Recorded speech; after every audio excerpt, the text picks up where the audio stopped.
The Plainsfield UFO Incidents by PriestessOfSpiders.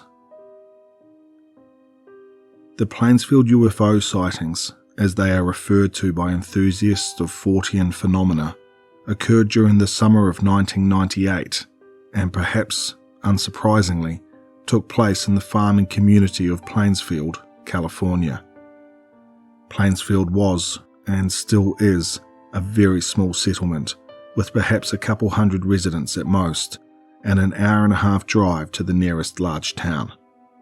This perhaps accounts for the unusual degree of obscurity that the sightings have enjoyed over the decades, though some of the more paranoid students of UFO folklore insist that information surrounding the incidents was purposefully suppressed by the federal government.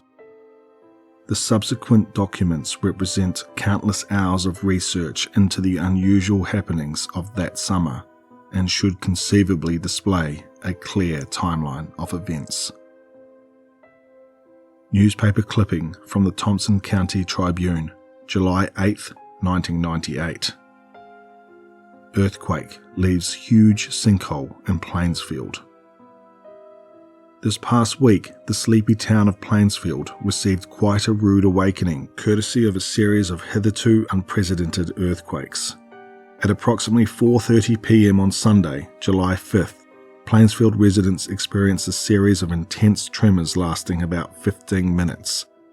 There was minor damage to some buildings and a handful of temporary power outages, but more striking was the surprise found by local farmer Theodore Albertson. "It was like nothing I've ever felt in all my years of living here," says Albertson, 57. "It was real odd. The ground kind of pulsed all rhythmically. You ever see one of those kids with a subwoofer and they've got the volume cranked all the way up so you feel the bass in your bones? It was like that, but everywhere and without the sound. Just the feeling of shaking, pulsating like a heartbeat. Anyway, after all the rumbling was finished, I went out to the field to check to make sure none of the fences had collapsed, only to find this massive hole. Must be over 100 feet across at least. I can't really get a good look at the bottom. It's like it's at an angle or something, so the shadows cover it up, but it looks deep." Theodore has expressed some interest in turning the hole into a tourist attraction, but some Plainsfield residents have expressed doubt as to its profitability. "I don't see what's so interesting about a great big hole in the ground," says Rebecca Carlton, 65. "Besides, just being near it makes me feel sick, and if I look down there for too long, it sets off my tinnitus, something awful. Lord knows why. If you ask me, he ought to get it filled up with cement." Statement of Jessica May, mailed to the California Unidentified Flying Objects Society, July 10th, 1998. To whom it may concern. I was out stargazing in my backyard last night and I experienced something most unusual. There's not too much light pollution around here, thanks to it being so remote, so you can really get a good look at the Milky Way. I was peering through my telescope when I noticed something odd.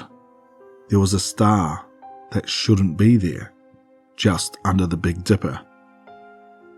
Now, of course I double-checked my star charts. These things don't just appear out of nowhere, but try as I might, I couldn't find anything that corresponds to it. I was starting to get a bit excited. I mean, who gets a chance to find a whole new star? But before I could go put a call into the nearest university, the damn thing moved. Now, I don't want you thinking I'm just some nitwit farm girl who's never seen a plane before. I mean, this star was sitting completely still one moment, and then the next it was rushing around like some sort of whirligig. Couldn't have been a helicopter either. There wasn't any sound of whirring or anything like that. Anyway, I watched it bounce around the sky for a bit, hardly knowing what to think, until eventually it started coming towards me.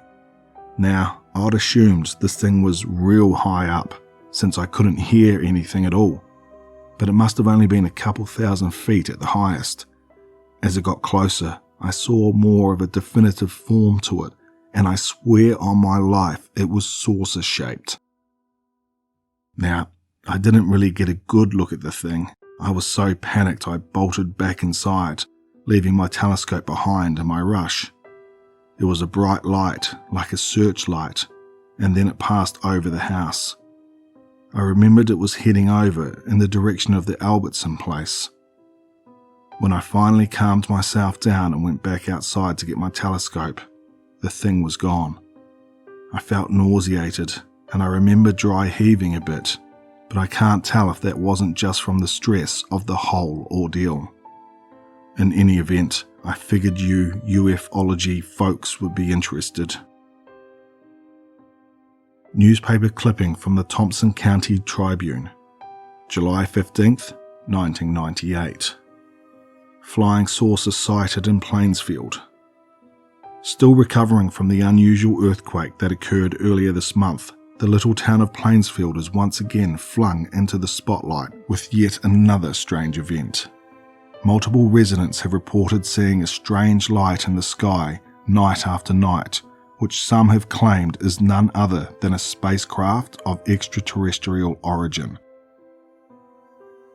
People don't like the phrase flying saucer, says Jessica May, 23. But if you ask me, there isn't a more apt description. It's not a case of mistaken identity with a weather balloon or something like that. Theodore Albertson, 57, says, "Darn thing keeps appearing in the sky every night. It wouldn't be so bad, really, but then after it's all done with its zipping and zooming, it comes down in my field. Not landing in the field, mind, but it goes down that sinkhole left over from the earthquake.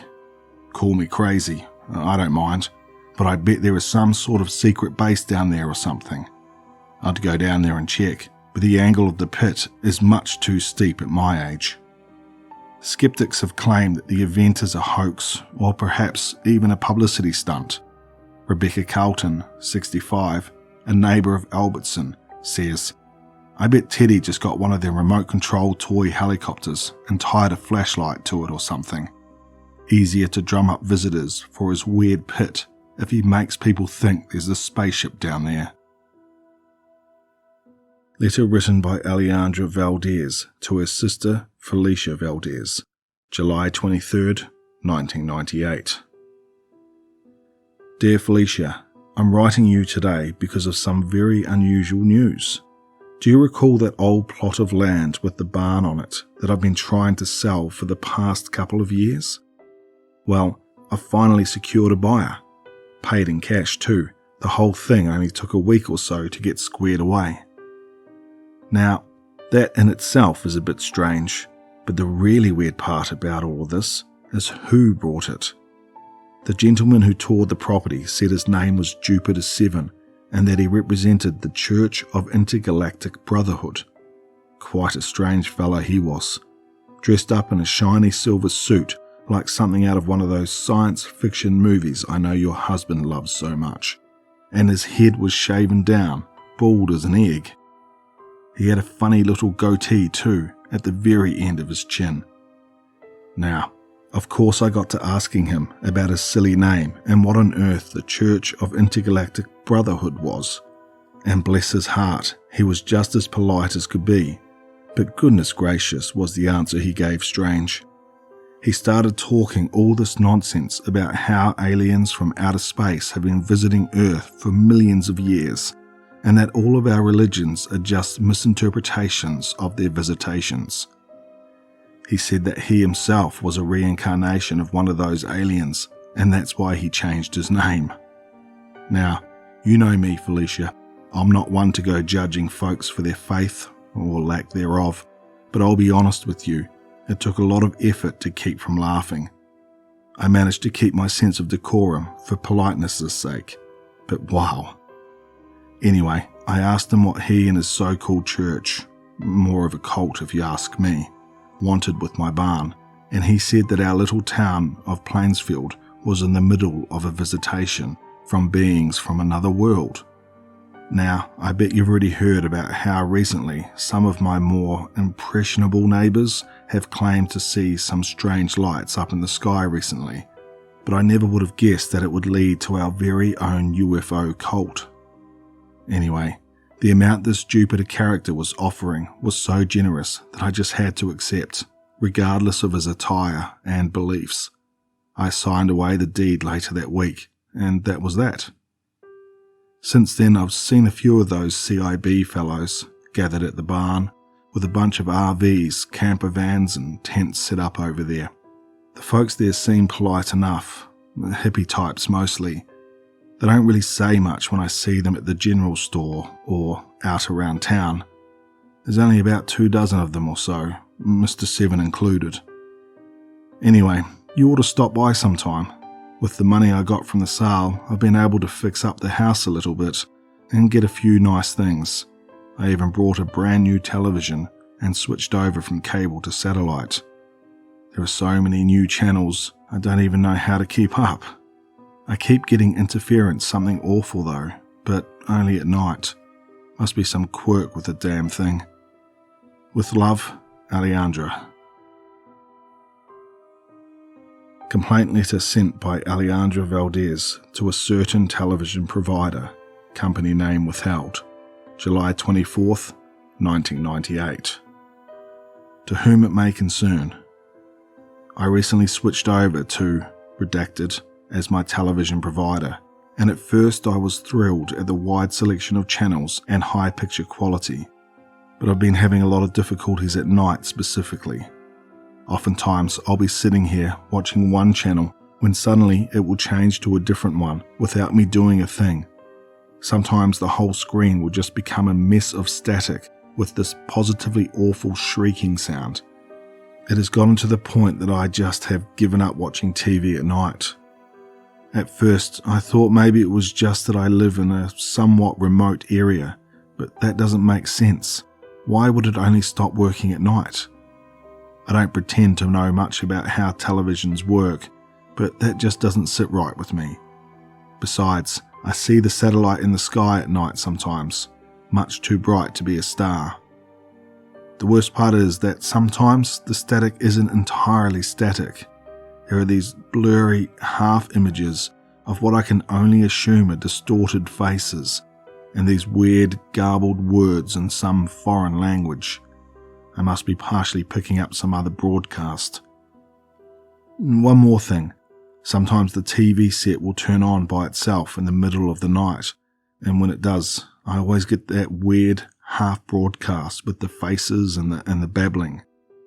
Please send someone around to fix this issue as soon as possible, otherwise I want a full refund. Sincerely, Alejandra Valdez. Diary entry of Brandon Adams, July 25th, 1998. I don't even know where to start with this. I have to write it down though. I have to get it out of my head, otherwise I feel like I'm going to go insane. I hope I'm just crazy. I really just want to be crazy. I was out watching The Moving Star last night, the one that's got the whole town worked up and that weirdo church is focused on. It was very strange to watch, to see it just zip around overhead, then stay still, then move somewhere else. It moved like a hummingbird or a bee, but it was completely silent. This went on for a few hours, I guess, just me sitting in a lawn chair watching the sky, that distant orb of light zooming about overhead. I don't know why I didn't get bored of it. Lord knows it wasn't that interesting. But there was this constant sense that I was seeing something truly out of this world, something beyond the normal scope of things. My property borders on Pete Richards' place, the cattle rancher. There's no animals dangerous enough around here to threaten a cow, so he just leaves them outside at night. Most of them were just asleep in the field, but a couple were grazing. Insomniacs getting a midnight snack, I suppose. Some of them joined me in looking up at the star that moved. I started noticing that the star was getting bigger and brighter. It took me quite a long time for me to realize it was coming down, falling from the sky like Lucifer expelled from heaven. There was no sound, no hum of extraterrestrial engines. It just got brighter and bigger till I could see the vague outline, flat and circular. A saucer. Just writing it out makes me feel like a lunatic. Everyone knows there's no such thing as flying saucers. Everyone knows it's just made-up stories repeated by idiots who want so desperately to feel less alone in the universe. But that night, the universe seemed to have other ideas about what is and isn't real. As soon as I could see the thing for what it was, I hightailed it to my porch and hid underneath it, scraping my knees a bit. I'm still not sure why I did that instead of just going inside and locking the door. I guess I was worried it would see me through my windows. From underneath the porch, I didn't get too good of a view of the sky above, nor that baleful false star, but I could see Pete's field just fine. I wish I just went inside and hid under the covers until it went away. A bright light, like the warning gleam of a lighthouse, shone down upon a cow in the field, one of the insomniacs. The animal froze, instantly, as if it were spontaneously turned to stone. Slowly, it began to be lifted by some unseen force off the ground. It didn't struggle, it didn't cry out, but I could see its sides begin to heave in and out quickly, hyperventilating from the stress, its eyes widening. Then came the cutting. Thin slices like a surgeon's scalpel, peeling through layers of hide and into the flesh beneath. A flap of skin pulled softly by invisible fingers, perfectly precise, as deliberate as calligraphy. And the blood. Oh God, the blood. It flowed up and out from the geometrical wound towards the light above, shimmering like rubies. I would have vomited if I could have worked up the strength to move. Organs began to be extracted from the wound, fleshy objects which I could not identify. I'll admit I'm a stranger to the butcher's art. The cow's eyes spun madly, its breathing sharp and swift, but there were no cries, no screams. The other cattle kept their distance, but didn't panic. They seemed more confused than frightened, the total alienness of the present danger not clear to their animal brains. Eventually, the levitating cow's breathing and eye movements ceased, and I knew it was finally quite dead. I watched as a handful of organs and an enormous cloud of crimson ichor was sucked up above my sight, until finally, as abruptly as the light appeared, it vanished. The exsanguinated corpse of the cow collapsed to the ground in a heap of pallid flesh. I skittered out from under the porch and got back inside my house. I knew I wouldn't be able to sleep, so I didn't try to. Instead, I just sat on the floor in silence until morning. I'm going to make some arrangements to stay with friends. I don't want to be in Plainsfield right now. Transcript of a statement given by Robert Herbert, recorded by the Thompson County Sheriff's Department, July 30th, 1998. Herbert: I've already told you all this. What do you mean I have to go through it again? Deputy: Just one more time if you please, Mr. Herbert, just so we can get it all on tape. Herbert: Fine, but after this, I want to go home. Deputy: Of course. Please, give your statement. Herbert: I was driving back home from the city. I'd been spending a few hours on the road, so it was pretty dark, something like 10:30 maybe. Deputy: We got your call at 10:23. Please continue. Herbert: Anyway, I'm getting a little tired since I've been driving for so long. Nearly dozing off if I'm being completely honest here. Must have closed my eyes for a second, because all of a sudden there was this pile in the center of the road. God, I don't want to think about it. Deputy: Please continue. We just need it on tape, then you can go home. Herbert: Alright, just give me a second. Deputy: Take your time. Herbert: I didn't really know what I was looking at first. I was pretty out of it, you know. But I get out of the car to try and get a better idea of what I was seeing. And It was a mound of bodies, about a dozen of them, human ones, all broken and bent like a pile of puppets with their strings cut. Deputy, did you recognize any of them? Herbert. Not by name, but they were all those cult folks, the Church of Intergalactic Brotherhood or whatever it's called. It took me a while before I realized one of them was still breathing. A girl, maybe 17, 18, on top of the rest. She looked like every bone in her body was broken, but she was still alive. Anyway, you know the rest. I called you guys, she was taken over to the hospital, and now we're here. Can I go home now? Deputy, give me a moment to talk with the sheriff, but after that, you're free to go. Thank you for your time, Mr. Herbert. Newspaper clipping from the Thompson County Tribune, July 31st, 1998. UFO cult mass suicide leaves 13 dead, 1 injured. Last night, the Thompson County Sheriff's Department identified the bodies of 13 members of the religious movement known as the Church of Intergalactic Brotherhood, an organization that some have characterized as a cult. Authorities have not revealed the cause of death, but they are tentatively labeling the event as a mass suicide. The bodies were discovered on a stretch of highway just outside of Plainsfield, apparently in the middle of the road. There is reportedly one survivor of the event, who authorities have identified as Alice Brown, though according to Plainsfield residents, Brown currently goes by the name Venus 5. Brown has not yet awakened since being recovered on top of the 13 dead bodies on the highway, and hospital staff describe her as being in critical condition. The remaining 12 members of the Church of Intergalactic Brotherhood have not been located. The Sheriff's Department investigation into the church's compound have turned up no significant leads. According to reports, the site was entirely empty, with a number of vehicles and tents left behind. The building used by the church as a place of worship, a repurposed barn, is reportedly in extreme disrepair. It's damn eerie, says Deputy John Higgins.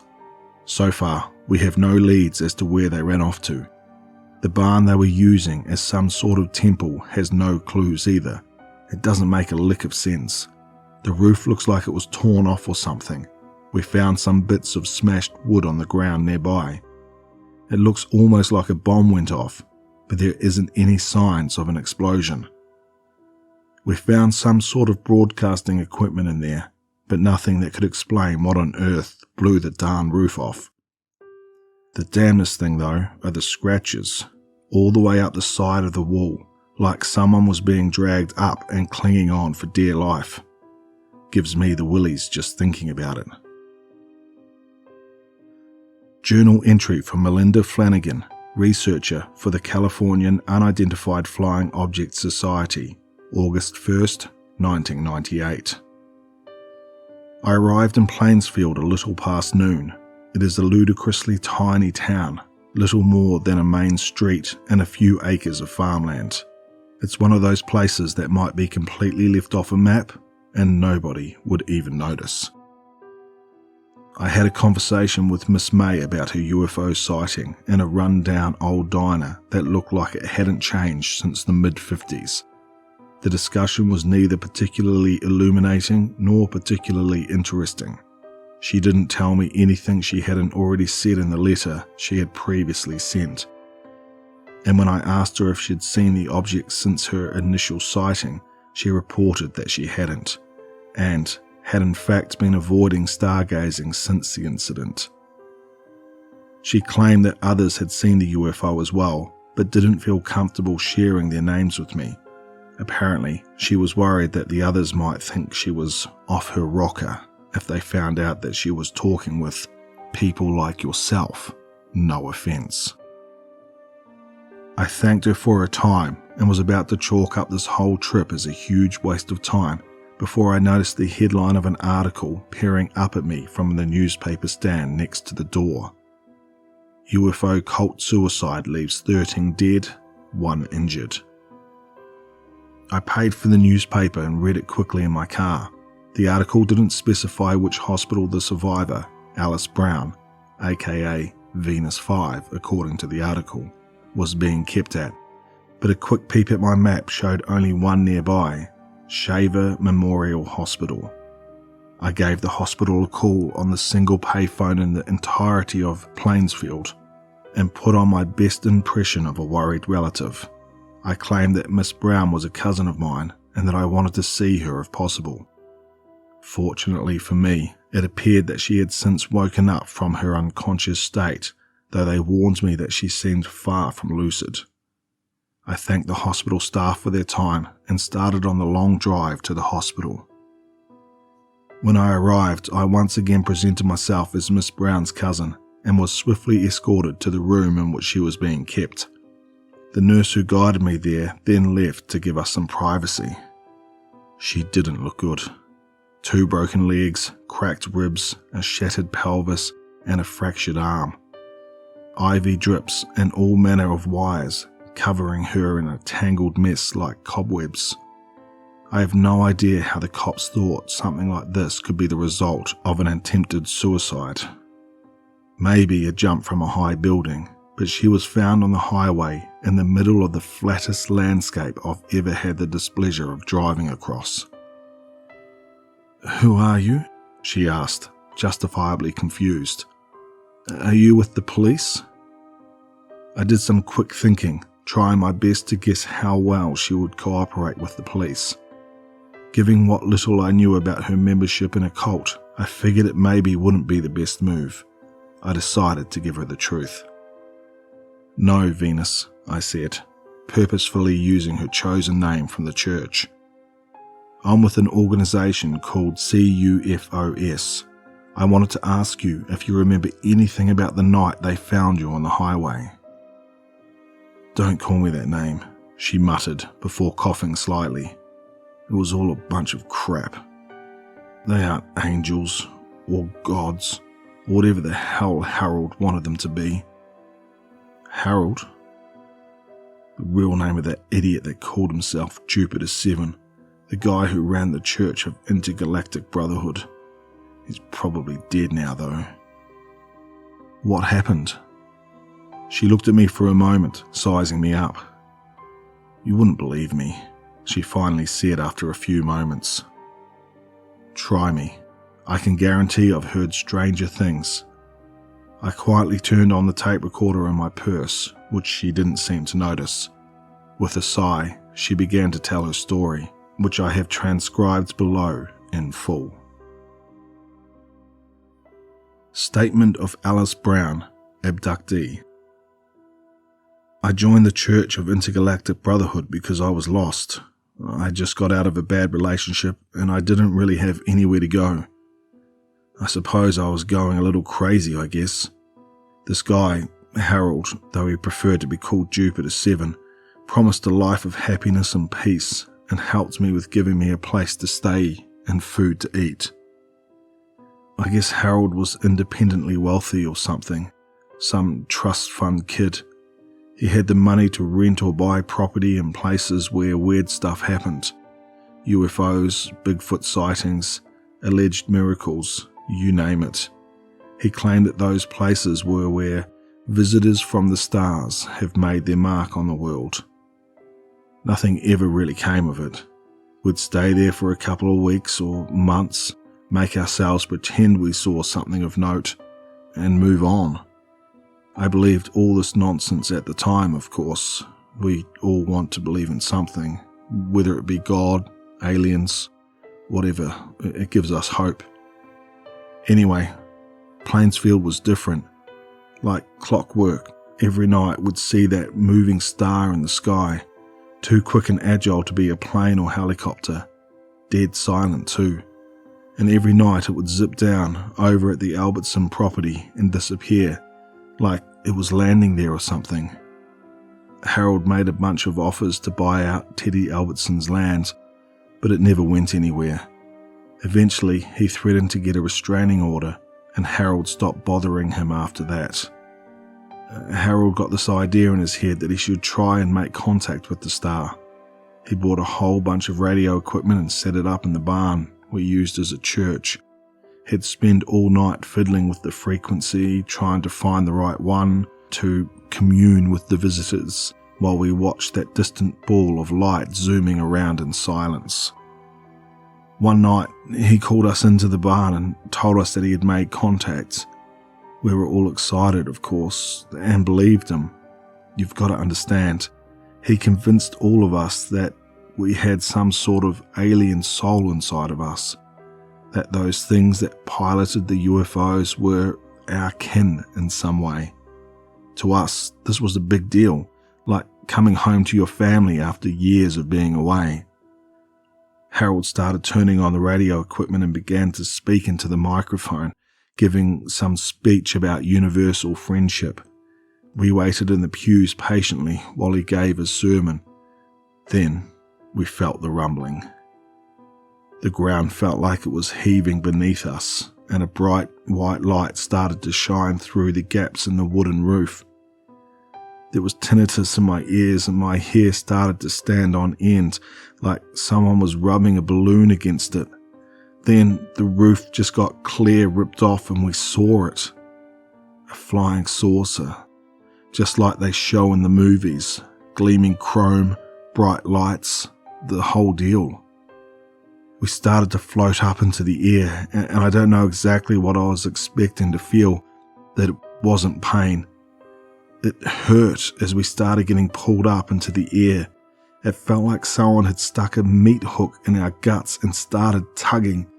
Most of us started crying out. I even saw someone trying to claw his way back to the ground, though he only succeeded in leaving scratches from his fingernails against the barn wall.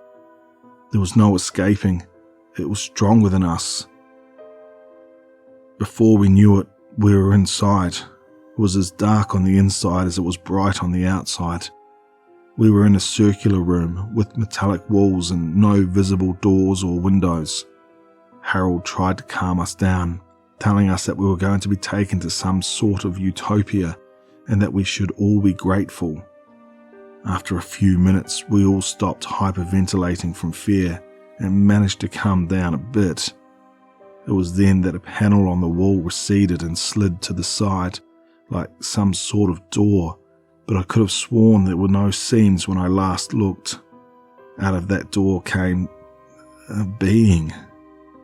Based on what Harold had told us about the beings which visited this planet, I was expecting a tall, beautiful creature, shining with radiant light. This was quite the opposite. The room was far too dark to get a good look at it, but it seemed stunted, shriveled even. It stood at about the height of a child and was wearing some sort of greyish uniform. Its bald, nearly featureless head seemed too large for its body. The main thing that I noticed were its eyes, dark, soulless, and unblinking. It waved a thin, stick-like arm in a signal to something behind it, and that same agonizing tugging sensation from before forced us against the wall. We were held in place, completely immobilized and unable even to speak. It walked up to each of us, pulling some sort of device off its hip and pointing it at our heads one by one. When it reached me, I felt an intense burning pain in my skull, like someone was branding my brain. I wanted to cry out, to scream, but I couldn't. It eventually passed me over and moved on to the rest. When it was finally finished, it jabbered something in some language I didn't recognize and pointed to 12 of us, including Harold. The ones it pointed to seemed to be released from their paralysis, slumping to their knees. The thing pointed to the doorway where it came from and barked an order of some sort. The ones who were set free from the paralysis began filing out through the doorway in mostly silence, though I think I heard one or two of them swallowing back tears. Finally, that short thing in the uniform exited the room through the same doorway, and the wall sealed up behind it. The remaining 14 of us were released from our paralysis, and a few of us began to sob. We didn't know what was going on. Then, the floor began to open up. It was like a camera aperture, but slower. We heard metal scrape on metal as we saw a hole in the center of the room expand, revealing the landscape far below. We all clung to the rapidly diminishing edge, screaming to be saved, until finally there was nothing left to cling to. I remember falling, watching the saucer speed away in the distance, rapidly descending towards the Albertson farm. I recall wondering to myself as I fell, time seemed to slow to a crawl. If they're supposed to be from outer space, why do they keep on flying down to that sinkhole? That's all I remember before I woke up here. Journal entry from Melinda Flanagan, researcher for the Californian Unidentified Flying Object Society, August 2nd, 1998. After my exciting conversation with Miss Brown yesterday, I had to retire to a nearby hotel. The nurses insisted she needed her rest. If what she told me was true, she certainly did. The next day, however, I came across an unusual sight as I pulled into the hospital parking lot. Miss Brown was in a stretcher, evidently either sedated or comatose, and being carried into the back of an unmarked black van by two men in suits. I got out of the car quickly and approached the men, asking what they were doing with my cousin. The taller of the two men, bald with a well-kept goatee, turned mechanically towards me and smiled blandly, though I could tell there was no mirth behind the black sunglasses that obscured his eyes. "She is very sick, sir or madam. We are taking her to a special facility. She will receive excellent care. Do not be afraid." Those were his exact words. He spoke them with all the warmth and sincerity of a meat grinder. I was dumbfounded as he and his companion finished loading Miss Brown into the back of the van. I could have sworn there seemed to be something wrong with the top of the man's head. It looked like a very thin, white line around the circumference, but it was far too faint to tell for sure. I tried to protest as they shut the doors to the back of the van and clambered into the front seats, but they acted like I wasn't even there. They drove off, and I was left alone in the parking lot, with a pit at the bottom of my stomach. I'm heading back home tonight, and I hope to God I never have to come back here. Something about those men makes the hair on the back of my neck stand on end just thinking about them. I have a feeling that Alice Brown is gone for good. After the disappearance of Alice Brown, there have been no more UFO sightings in Plainsfield. The sinkhole in Theodore Albertson's field collapsed, seemingly of its own accord, on August 4th, 1998. The location of the missing 12 members of the Church of Intergalactic Brotherhood remains unknown. Certain elements of the incident, such as the unusual earthquake, appearance of the entity encountered by Miss Brown, and the bizarre behaviour of the man encountered by Miss Flanagan, correspond closely with the Stevensville incidents of 1987, but the significance of these similarities is unknown.